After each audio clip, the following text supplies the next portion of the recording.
కృష్ణా జిల్లా పెనమలూరు నియోజకవర్గంలో Janasena TDP BJP ఆత్మీయ సమావేశాన్ని నిర్వహించారు।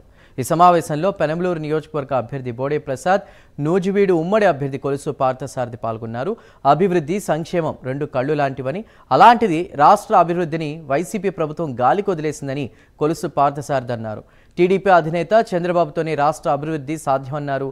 రాబోయే ఎన్నికల్లో కలిసికట్టుగా పనిచేసి ఉమ్మడి అభ్యర్థిని గెలిపించాలని కోరారు।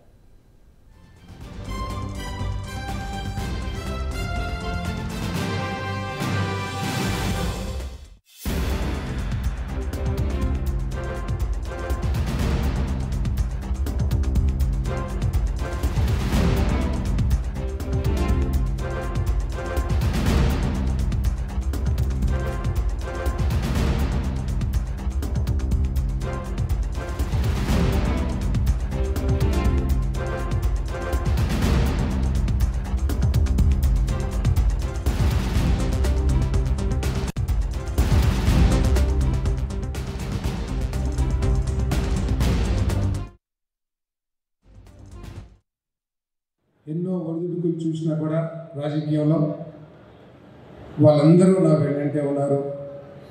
ఇప్పుడు కూడా ఊహించిన విధంగా వైఎస్ఆర్సీపీ ప్రముఖులందరూ కూడా నన్ను ఆశీర్వదించినందుకు వారికి చేతులెత్తి నమస్కరిస్తూ ఉన్నాను।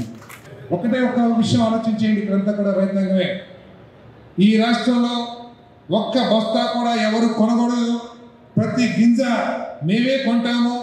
ఏదైతే మద్దతు ధర 1600 రూపాయలు లేకపోతే 1500 రూపాయలు ఏదైతే ఉందో మేమే చెల్లిస్తామని చెప్పేసి రైతుల దగ్గర నుంచి ధాన్యం కొన్న ప్రభుత్వం డబ్బులు చెల్లించలేకపోతే ఆ రైతులు ఏమైపోవాలనే ఆలోచన ప్రభుత్వానికి ఉందా అని చెప్పేసి అడుగుతా ఉన్నాను నేను।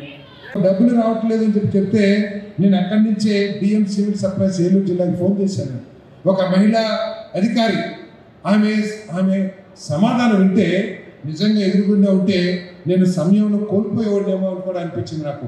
వచ్చినప్పుడు ఇస్తామండి, డబ్బులు ఇంకా రాలేదు, వచ్చినప్పుడు ఇస్తామండి అని అంత మాట్లాడుతున్నారంటే ప్రభుత్వం యొక్క ధోరణి ఏమిటో ఒకసారి ఆలోచించమని చెప్పేసి మనం చేస్తాను। ఒక చిన్న రైతుకి డబ్బులు రాకపోతే మీ అందరూ కూడా తెలుసు, వ్యవసాయం చేసే మీరందరూ కూడా కూలీ వాళ్ళు కానీ, ట్రాక్టర్ వాళ్ళు కానీ, మందులు ఇచ్చిన లేదా పిండి ఇచ్చిన కొట్లు వాళ్ళు కానీ మన కుప్ప నోరున్నంత వరకే వాళ్ళు కామ్గా ఉంటారు। బోడే ప్రసాద్ అంటే ఎలా ఉంటుందో, చంద్రబాబు నాయుడు గారు ముఖ్యమంత్రిగా ఉంటే ఎలా ఉంటుందో,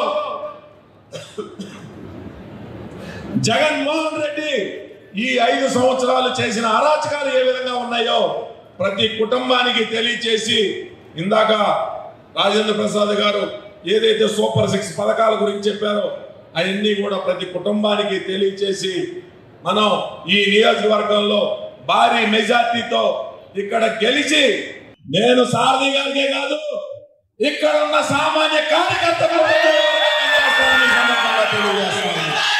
ఇసుక దండా నడుపుతా ఉన్నాడు। పెడన్ నుంచి అనేక మంది ఫోన్ చేస్తా ఉన్నారు, మైలవరం నుంచి అనేక మంది ఫోన్ చేస్తా ఉన్నారు। ఎవరో కాదు, ఆయన బంధువులే నాకు ఫోన్ చేస్తా ఉన్నారు।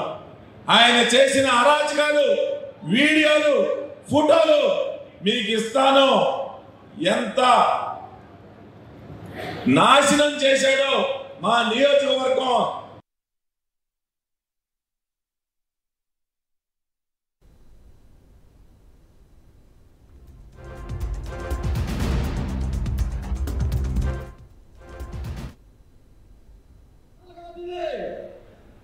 ఆయనకు ఒక నిజాయితీ ఉంది కాబట్టి నిజాయితీ వాళ్ళని కలపడం జరిగింది ఇవాళ। అలాగే బోడే ప్రసాద్ గారికి మనము అత్యధిక మెజారిటీతో గెలిపించుకోగలం। ఎందుకంటే గతంలో టీడీపీ ఓట్లు ఒకటే పొన్ని బోడే ప్రసాద్ గారికి గతంలో 2009లో ప్రజాప్రతినిధుల తరఫున 30,000 పైచీలకు ఓట్లు పొంది, అదే ఇవాళ 50,000 పెంచుకుని జనసేన పార్టీ ఓటింగ్ నియోజకవర్గంలో జనసేన పార్టీ తరఫున 50,000 ఓటింగ్। అలాగే పార్థసారథి గారు వైఎస్ఆర్ పార్టీ నుంచి వచ్చి వైఎస్ఆర్ పార్టీలో వచ్చే ఓట్లు మొత్తం బోడే ప్రసాద్కి ట్రాన్స్ఫర్ అవుతూ ఉన్నాయి। అంటే విజయం నల్లేరు మీద నడకని చెప్పి నేను తెలియజేస్తా ఉన్నా సభాముఖంగా।